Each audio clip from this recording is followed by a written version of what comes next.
Ang pananampalataya ay bunga ng pakikinig, at ang pakikinig naman ay bunga ng pangangaral tungkol kay Hesukristo.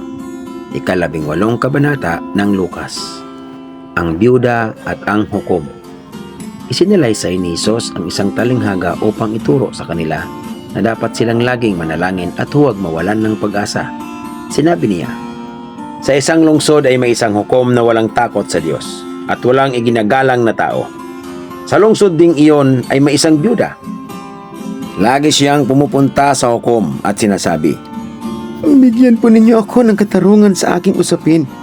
Tinanggihan siya ng hukom sa loob ng mahabang panahon. Ngunit, nang magtagal ay sinabi ng hukom sa sarili, 'Kahit ako'y walang takot sa Diyos at walang iginagalang na tao, ibibigay ko na ang katarungang hinihingi ng byudang ito. Sapagkat lagi niya akong ginagambala at baka mainis pa ako sa kapupunta niya rito.' At nagpatuloy ang Panginoon, 'Pakinggan ninyo ang sabi ng masamang hukom na iyon. Ngayon, ipagkakait kaya ng Diyos ang katarungan sa kanyang mga hinirang na dumaraing sa kanya araw-gabi?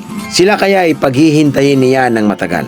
Sinasabi ko sa inyo, agad niyang ibibigay sa kanila ang katarungan. Ngunit, sa pagbabalik ng anak ng tao, may daratnan pa kaya siyang mga taong may pananampalataya?" Ang talinhaga ng Pariseo at ng maniningil ng buwis. Sinabi rin niya ang talinghagang ito sa mga taong matuwid ang tingin sa sarili at hinahamak naman ang iba. May dalawang lalaking pumasok sa templo upang manalangin. Ang isa ay Pariseo at ang isa ay maniningil ng buwis. Tumayo ang Pariseo at nanalangin ng ganito, "O Diyos, nagpapasalamat ako sa iyo sapagkat hindi ako katulad ng iba na mga magnanakaw, mandaraya, mga ngalunya o kaya'y katulad ng maniningil ng buwis na ito. 2 beses akong nag-aayuno sa isang linggo at nagbibigay rin ako ng 10 bahagi mula sa lahat ng aking kinikita." Samantala, ang maniningil ng buwis naman ay nakatayo sa malayo at di man lamang makatingin sa langit.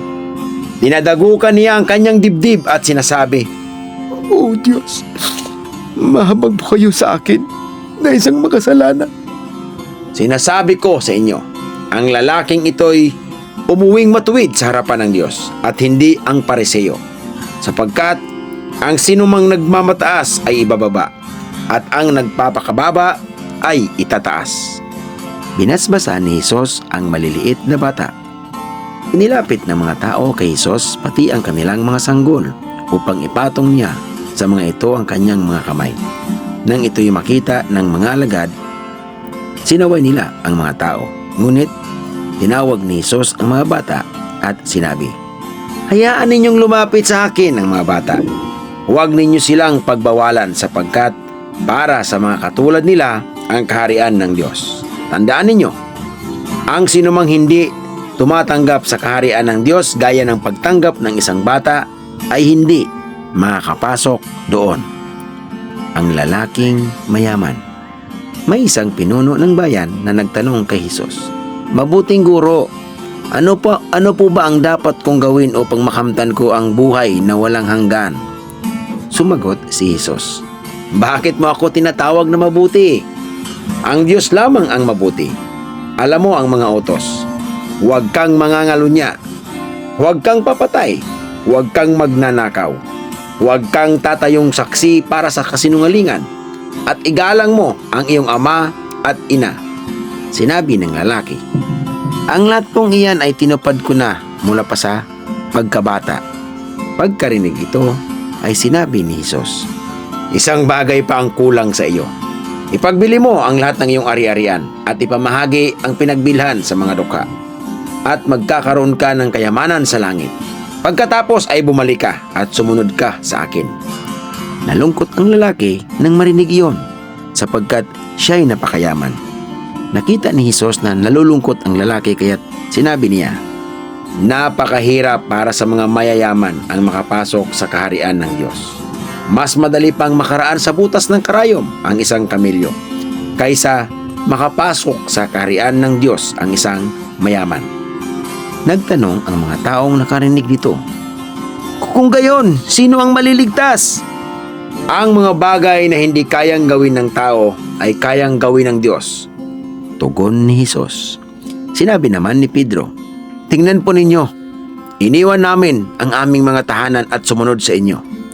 Sinabi sa kanila ni Hesus, "Tandaan ninyo, kapag iniwan nino man ang kanyang tahanan, asawa, mga kapatid, mga magulang o mga anak, alang-alang sa kaharian ng Diyos, tatanggap siya ng higit pa sa panahong ito. At sa panahong darating, tatanggap siya ng buhay na walang hanggan." Ikatlong pagsasabi ni Hesus tungkol sa kanyang kamatayan.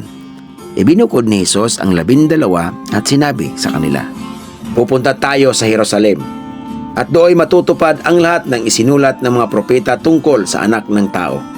Siya ay ibibigay sa kamay ng mga hintil, kukutyain, hahamakin at duduraan. Siya ay hahagupitin at papatayin. Ngunit sa ikatlong araw ay muli siyang mabubuhay."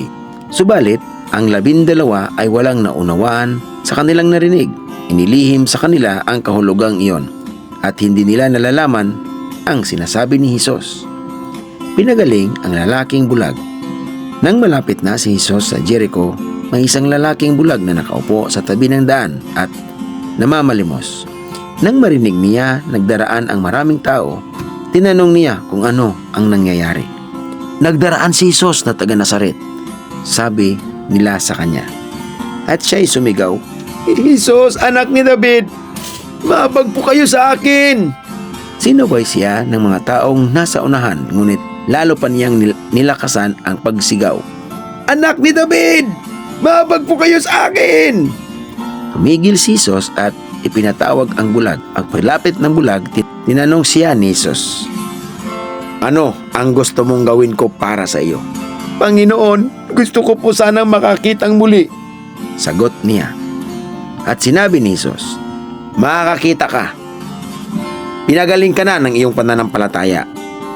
Doon din, nakakita ang bulag at nagpupuri sa Diyos na sumusunod kay Hesus. Nang makita ito ng mga tao, silang lahat ay nagpuri sa Diyos.